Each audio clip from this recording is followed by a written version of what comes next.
Hello, everyone. I am so excited for this episode of Plug into Devin because we have Senator Karen Mayne with us. She is the senator for District 5 in the center of Salt Lake County. We're going to have a great discussion, so stick around. Senator, welcome to the show. Thanks for inviting me. I'm excited. Thank you. Well, thank you for joining us. It's a thrill and an honor to have you. What do you want to talk about?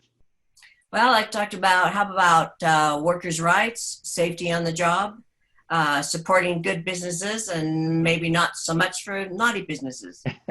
That's a great topic. That's a great topic. Uh, what are the issues you're seeing with that in the community right now with the coronavirus? It seems like this is a time to worry about worker safety in a new way.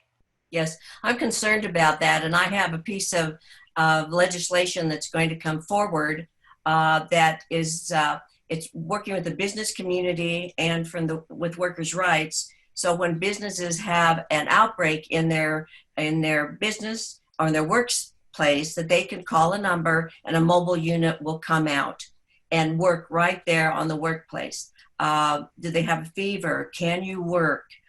Who needs to be tested? And why I'm so passionate about this is the businesses do not know how to handle this. So they're either shutting down their business and you go home and you go test it. They don't know. So they're getting fearful of how to handle that work site. So now working with the business community, I have all buy-in, all the leaders in the House and Senate are working with me to have that happen.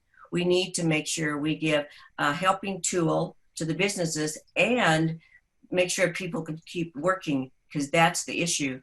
They're fearful of saying they're sick because they have to go home. The employees don't want to work with them because they're sick. So we need to work together. This is what's so important. And I hope I've done this for many years, passing legislation where businesses and workers work together. We have good businesses. We celebrate them because they take care of their workers. If they're not so nice, then we pass legislation to give them a little slap. What are some examples that you've seen of companies and their best practices with respect, especially to COVID now? I think that those big companies, Rio Tinto, the refineries, the mining, those things that can't shut down, they divided their workforce. They've had testing. They have those big guys know how to do it because they cannot shut down. We're looking for those communities of manufacturing, the industry of manufacturing, those where the employees are in a big room or big building. It's hard for them to have a lot of fresh air. So the manufacturing community has partnered with us so that they can, help their companies, in turn help their employees to be healthy.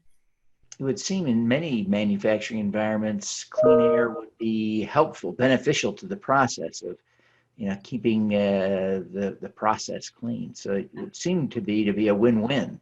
It is a win-win. But why I journeyed here, because my experience with workers' rights, I have companies call me a few weeks ago and say, I've got UPS, an example, IBEW. They made a phone call to me. We've got sick people on the work site. What do we do? I mean, I'm nice and I appreciate them trusting me to call, but I just have to make those phone calls to make it happen. So we need one call for these companies to all be able to get that unit out and keep those workplaces open and those people healthy. Yeah. Well, it's a great plan, Senator. I really appreciate you taking the time to join us to talk about this. Before you go, I would like to ask one last question. What is your superpower? I don't have, I think I've got common sense. I'm pretty earthy, and life has given me the advantage to be able to kind of speak my mind. So I think people trust me. I'm pretty earthy. Maybe that's the reason. It's a great superpower, Senator. Thank you very much. Before you go, tell people how they can best connect with you. I have websites. I have my Senate phone. I have messaging. All those things are available, and they're all public. I'm pretty, you know, I live in West Valley, been there my whole life, so pretty darn easy to find. That's great.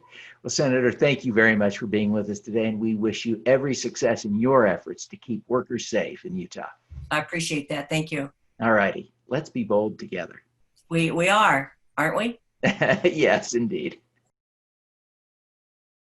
I'm Devin Thorpe. For the last 8 years, I've been working full-time to eradicate extreme poverty, improve global health, and fight climate change.